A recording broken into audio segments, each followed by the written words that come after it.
Hercules লাগিয়ে যারা হত্যা করছেন, আমি মনে করি তারাও ভালো কাজ করছেন। ধর্ষকরা সাবধান, ধর্ষকের একটাই পরিণতি।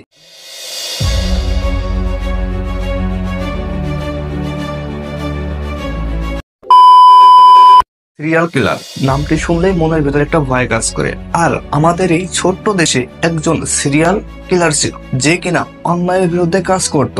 হামেশাই দেখা যায় সিরিয়াল কিলার অন্যায় করে, কিন্তু আমাদের এই বাংলাদেশে সিরিয়াল কিলার যে কিনা অন্যায়ের বিরুদ্ধে কাজ করেছিল, অন্যায়কারীকে শাস্তি দিয়েছিল। ঝালকাঠিতে আবারও পাওয়া গেছে ধর্ষক মামলার এক আসামির গুলিবিদ্ধ মরদেহ।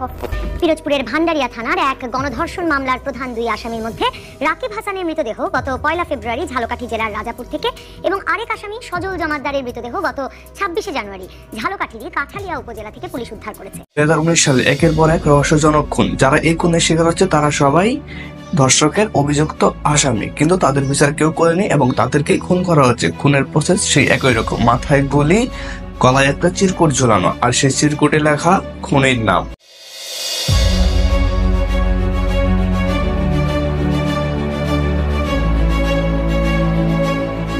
সময়টা 17 জানুয়ারি 2019 সাল। হিমেল সকালে পাওয়া গেল এক যুবকের লাশ। যুবকের লাশে মাথায় গুলি করা এবং গলায় একটা চিরকুট, চিরকুটে লেখা আমি ধর্ষক আর আমার শাস্তি এরকমই হওয়া উচিত।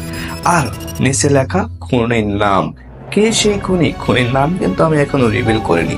সাথে থাকুন, জানতে পারবেন খুনির নাম এবং কে সেই সিরিয়াল কিলার।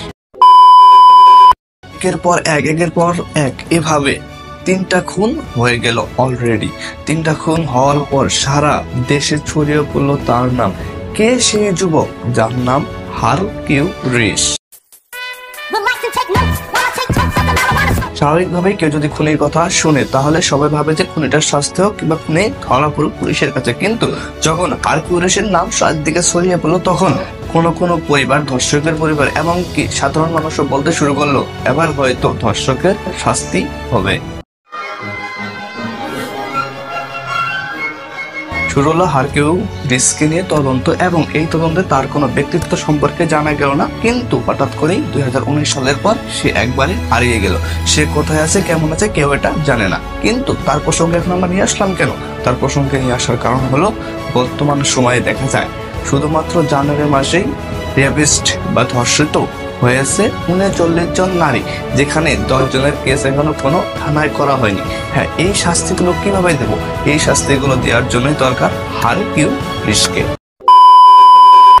হ্যাঁ, ধর্ষণটা এই পর্যায়ে যার কারণ হলো আমাদের আইনের দুর্বলতা। যদি আইনের দুর্বলতা না থাকতো তাহলে হয়তো ধর্ষণটা এই পর্যায়ে যাইতো না। হ্যাঁ, এখন সবার মনে মনে একই কথা, যদি হারকিউলিসের আবার উত্থান হয় তাহলে হয়তো অনেক ভালো হবে। তাহলে অনেক ধর্ষিত মেয়ের পরিবার হয়তো একটু শান্তি পাবে। যেই হোক, আমরা হয়তো আবার ন্যায্য দাবিটা আদায় করতে পারবো। ন্যায্য মূল্যটা আবার ধর্ষক দিবে, তাকে হয়তো আবার ওপেনলি মেরে ফেলা হবে। হ্যাঁ, এই ধর্ষককে তখনই দমন করা সম্ভব যখন ওপেনলি তাকে শাস্তি দিতে হবে। সবাইকে দেখাতে হবে যদি তুমি ধর্ষণ করো তাহলে তোমার শাস্তি কিরূপ হবে, কতটা কষ্টদায়ক হবে। কিন্তু এই শাস্তিগুলোর ব্যবস্থা এখনো করা হয়নি।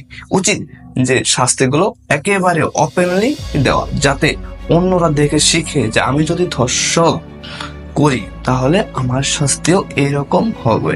কিন্তু আফসোস, আমাদের আইনের অবস্থা খুবই দুর্বল।